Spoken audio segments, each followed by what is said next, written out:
Love ya. Come on down.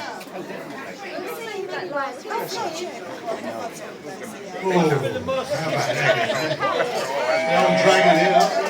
I said to you, don't worry about it. I always bring my dragon out. Right, here we are. Wherever, I'm here. Let me know. Which, unfortunately, for myself, I'm going to be last. It's George's Day.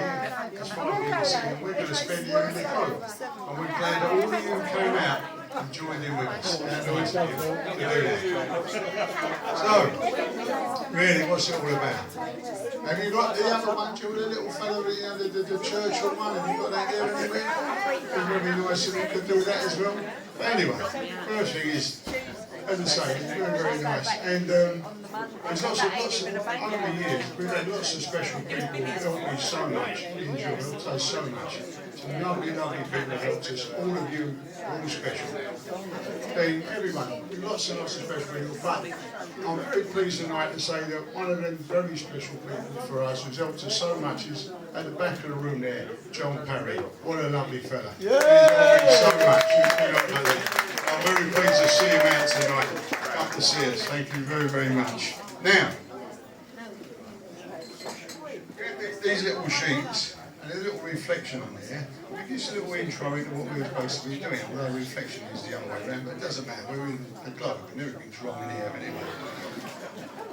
This is a few words that were mentioned once in a very famous speech by Sir Winston Churchill. Now, he'd been dead for years, a lot of you probably won't even know who he was, but he was a very prominent statesman in his time. And he was a Sir Winston Churchill, KG. Now, these were his words. There is a forgotten, nay, almost forbidden word, which means more than any other. That word is England. Once we flaunted it in the face of the whole world like a banner. It was a word of power, but today we scarcely allow to mention the name of our country. I want to revive the grand old name of Englishman. Now you think about it, that leads you back into really what we're here for today, because it's the one day you can have free speech. Now you say what you like on St George's Day as a rule. Well, you can, can't you? Big fair, like that. My Auntie Marshall, a good old friend of mine used to say, God rest him. But there we go. All across the nation, on the 23rd of April, pubs and taverns like this toast the spirit of St George at a time when the English way of life is under threat.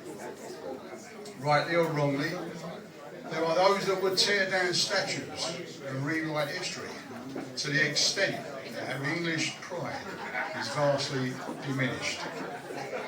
There are children whose education excludes the history that has been handed down over the ages of England's deeds on field of battle, in the field of sport, and in the halls of democracy. There are those that may never know that what that is and was an English Prime Minister that first termed the phrase refugee 200 years ago when offering refuge to the persecuted.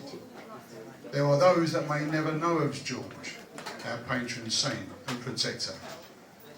But Englishness will return. Don't you worry about that.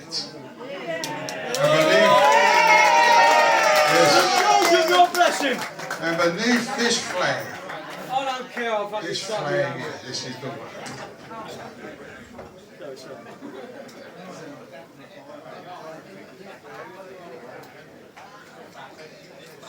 And beneath this flag,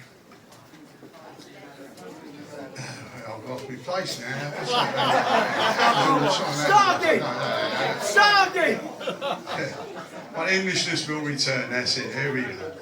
And beneath this flag, fluttering high above the tall cathedral spires, church steeples and turreted towers and mighty castles, on city gates and village halls, throughout this noble land, the omen will turn to the inspiration of St George, and to this ensign of defiance, a red cross on a white background.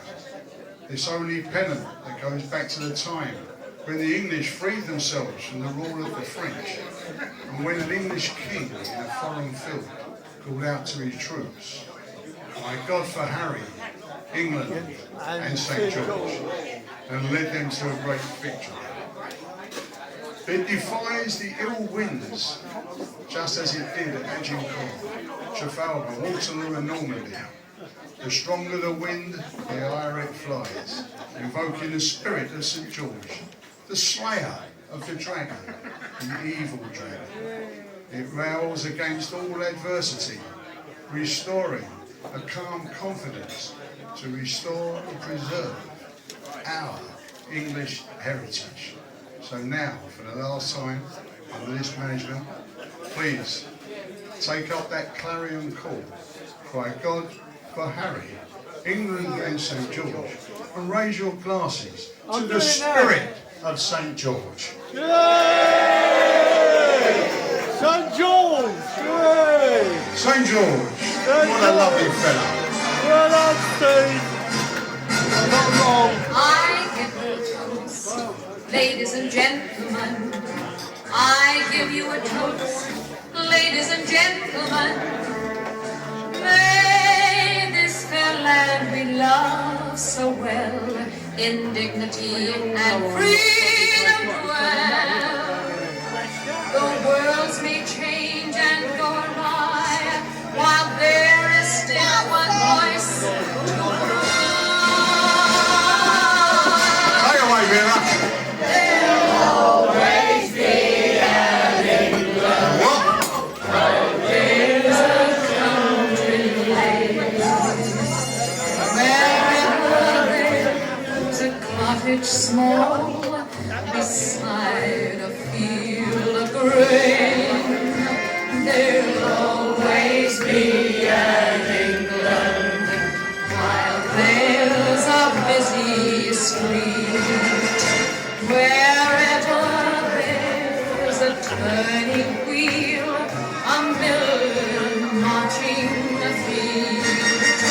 Red, white, and blue, what does it mean to you? Surely you're proud, shouting aloud, written away. Wave your hands. We can depend on you. Freedom remains. These are the chains nothing can break. There'll always be an England, and England shall be free. If England means as much to you as England means to me.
Why'd you bother with it all? I'll tell you what I bother, because if you're standing where I'm standing just now, you know why it's worth bothering. It was brilliant.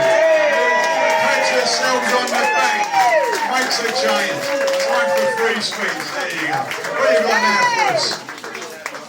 We do a bit of Land of Hope and Glory. I think we normally do that this time of the year. So, here we go. A few songs you can sing along to. This is the last time so we've got to do it all together.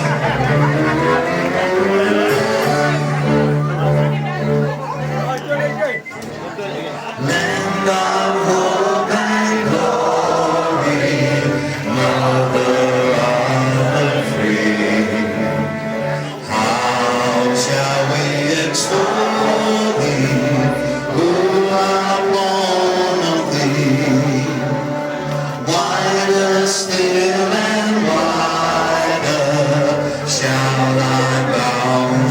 stay.